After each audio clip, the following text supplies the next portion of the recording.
어느 날 제자들이 예수님과 함께 배를 타고 갈릴리 바다를 건너다가 한복판쯤에서 갑자기 큰 풍랑을 만나게 되었습니다.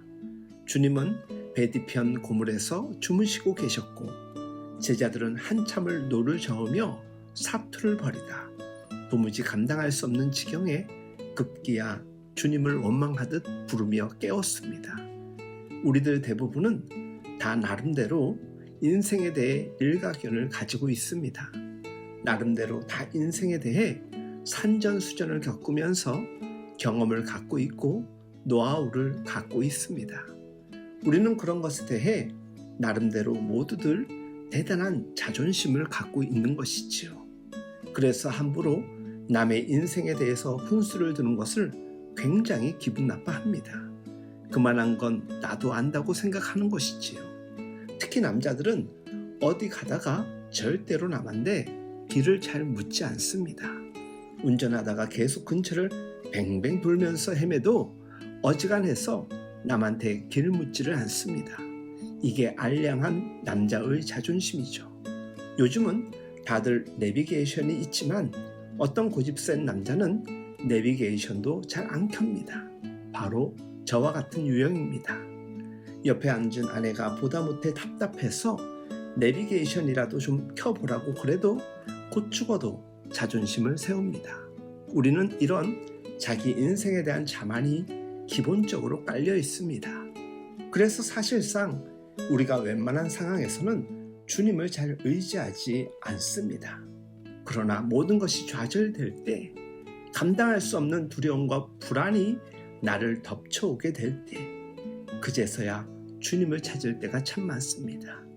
내가 믿음이 있다고 생각했던 그 실체가 바로 적나라하게 드러나는 것이죠. 풍랑 속 제자들은 분명히 그 배에 주님이 타고 계시다는 것을 알고 있었습니다. 하나님의 아들이신 구주께서 그 배에 함께 계시다는 것을 알고 있었습니다. 그러나 그것이 그들에게 실제적인 위기에서는 아무런 의미가 없었던 것입니다. 우리는 평소에 우리의 삶에 주님이 함께하고 계시다는 것을 알고 있습니다. 그러나 주님이 나와 함께한다는 그 믿음이 얼마나 실제적인 위기에서 능력으로 역사하는가 하는 것이 문제이지요. 대부분의 사람들이 예수님이 나와 함께한다는 것을, 성령님이 나와 함께 하신다는 것을 교리적인 지식으로만 가지고 있습니다. 이런 자기의 지식을 믿음이라고 착각하고 있는 것입니다. 그러나 위기 속에서 작동하지 않는 믿음은 결코 믿음이 아닙니다. 그분을 경험해야 합니다. 그분을 경험하기 위해 우리에게는 때로 예상치 않는 풍랑이 필요합니다. 주님은 그 교훈을 위해 우리의 인생에 때로 풍랑을 허용하십니다. 제자들은 그분을 충분히 알지 못했던 것이죠. 그래서 그들은 놀랍니다. 마태복음 8장 27절, 그 사람들이 놀랍게 여겨 이르되 이 이가 어떠한 사람이기에 바람과 바다도 순종하는가 하더라. 우리의 경험과 계산과 이해의 범주 안에서만 역사하는 것은 믿음이 아닙니다. 그런 것으로는 우리가 절대로 믿음의 능력을 맛볼 수 없고 입증할 수 없습니다. 자기가 할 수 있는 범위 안에의 일만 가지고 장난하는 것은 믿음이 아닙니다. 우리는 다 믿음을 가진 자들입니다. 그리고 늘 믿음을 말하는 사람들입니다. 그러나 그 믿음은 과연 무엇을 믿는 것입니까?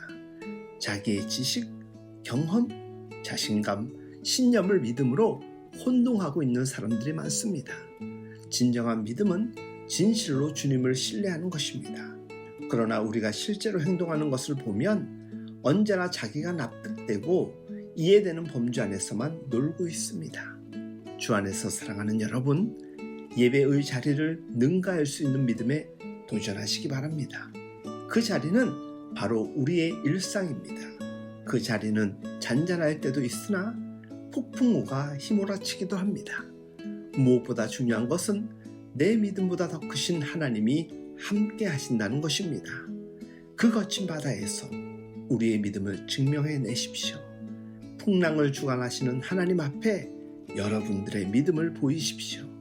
오늘도 여러분들의 믿음을 축복하며 응원합니다.